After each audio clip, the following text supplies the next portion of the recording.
আসসালামু আলাইকুম everyone, welcome to my page flavour fest by Sharmin. আজকে চলে আসলাম একটি স্কোয়ার শেপ কেক ডেকোরেশন নিয়ে। কেকটি ছিল 1 পাউন্ড চকলেট ফ্লেভারের মধ্যে।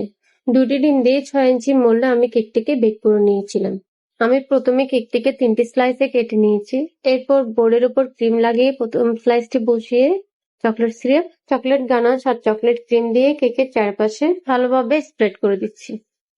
এরপর কেকের দ্বিতীয় স্লাইসটি বসিয়ে একইভাবে চকলেট সিরাপ, চকলেট গানাশ আর চকলেট ক্রিম দিয়ে ভালোভাবে স্প্রেড করে তৃতীয় স্লাইসটি বসিয়ে দিলাম। এরপর ক্রিম দিয়ে ক্রাম কোট করে কেকটিকে আমি ফ্রিজে সেট হতে রেখে দিয়েছিলাম। কেকটি যদি ভালোভাবে সেট না হয় তাহলে কেকের উপর মেন বেসের ক্রিম লাগানোর সময় কেকের ক্রামগুলো উঠে যাওয়ার সম্ভাবনা থাকে। সাধারণত স্কোয়ার শেপ কেকে ফিনিশিং আনতে একটু কষ্ট হয়, কিন্তু প্র্যাকটিস করতে করতে সহজ হয়ে যায়। এখন আমি কেকটিকে ব্লু কালারের ক্রিম দিয়ে কভার করে নিচ্ছি।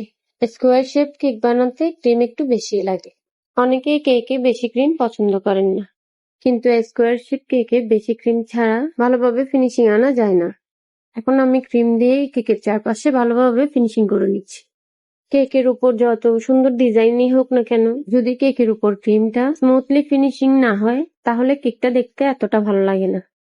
এখন আমি কেকের উপর একটি 1M নজল দিয়ে কিছু ফ্লাওয়ার করে নিচ্ছি।